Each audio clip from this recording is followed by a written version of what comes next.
এই বিষয়টা পুরো law and order CP and IC দেখছেন। তার মধ্যে আমি পুলিশকে আমি কি জানাবো? পুলিশ তো নিজে অ্যাক্টিভ আছে, পুলিশকে আমি জানাবো না, পুলিশ আমাকে জানিয়েছে।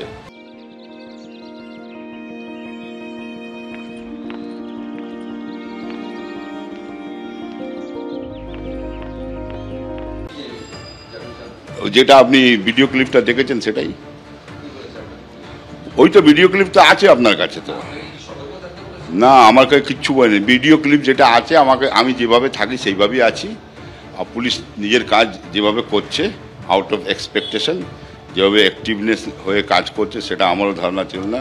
আমার সিপি ব্যারাকপুর যিনি আছেন, আইসি যেভাবে কাজ করছেন এই উপরে, সেটা ওনাদের ল অ্যান্ড অর্ডারের ব্যাপার আছে। তো পুলিশ ইনভেস্টিগেশন চলছে, পুলিশের কাছে সব রিপোর্ট আছে, হয়তো পুলিশ যাবে। পুলিশ যদি পুলিশ ইনভেস্টিগেশন করছে, পুলিশ খোঁজ করছে কে ভিতরে আছে, কার খুন করার আছে, কার খুন হবে।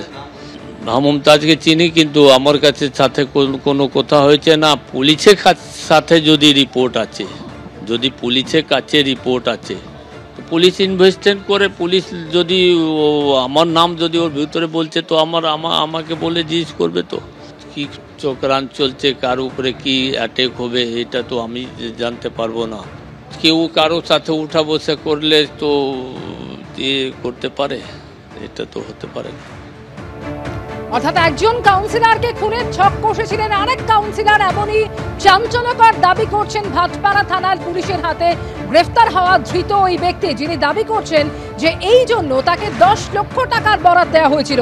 ঘটনা ইতিমধ্যেই রাজনৈতিক চাপানোতর শুরু হয়ে গিয়েছে।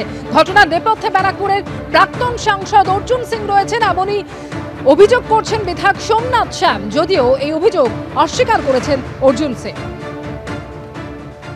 আবার কেন সাহেবকে টার্গেট করা হলো, এবং একাধিক আরও নাম আমাদের কাছে আসছে যে যাদের রাস্তা থেকে সরিয়ে দেওয়ার একটা চক্রান্ত করা হচ্ছে, যে এর পিছনে কে বা কারা আছে আর কেন করাতে চাইছে।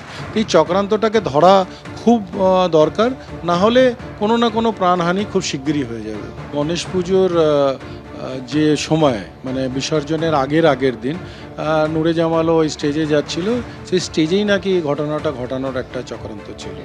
এই যে রাজু হিটার, যার কথা আপনাকে আমি বললাম, এ এখন প্রাক্তন সাংসদ অর্জুনের বাড়িতেই থাকে। তার বাড়িতে এখনও কিছু ক্রিমিনালস তার কাছে আছে। এই ক্রিমিনালগুলোকে দিয়ে সে একটা অশান্ত ব্যারাকপুর তৈরি করার চেষ্টা করছে এবং পরিবেশ বানাবার চেষ্টা করছে, যাতে ব্যারাকপুর যেন আবার উত্তক্ত হয়, ক্রিমিনাল আবার বেরিয়ে আসে। কিন্তু ক্রিমিনালরা আর পাবে না জায়গা। তৃণমূলে ভাগ বটোয়ারা লড়াই আছে, কে কার পেছনে লেগে আছে সেটা কি করে বলা যাবে। আবার তৃণমূল দলটা চালাচ্ছে পুলিশ। পুলিশ কবে কার সঙ্গে লড়াই করিয়ে দিচ্ছে, কবে কার সঙ্গে সমঝোতা করিয়ে দিচ্ছে, কবে কাকে সিকিউরিটি দিয়ে দিচ্ছে, কবে কোন গুন্ডাকে তুলে নিচ্ছে, সবটাই পুলিশের খেলা আছে।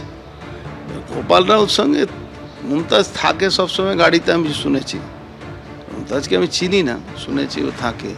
এ আবার কে কাকে মার্ডার করার জন্যে প্ল্যান করছে। আর বিক্কি যাদব কেসের সঙ্গে, বিক্কি যাদব কেসে তো সব আসামি জেলে আছে। সোমনাথ শ্যামের তো কাজে আছে, তৃণমূলের কাজ আছে, নিজেদের মধ্যে লড়বে আর সব বলে, ওইসব নিয়ে আমার কোনো বোধ নেই।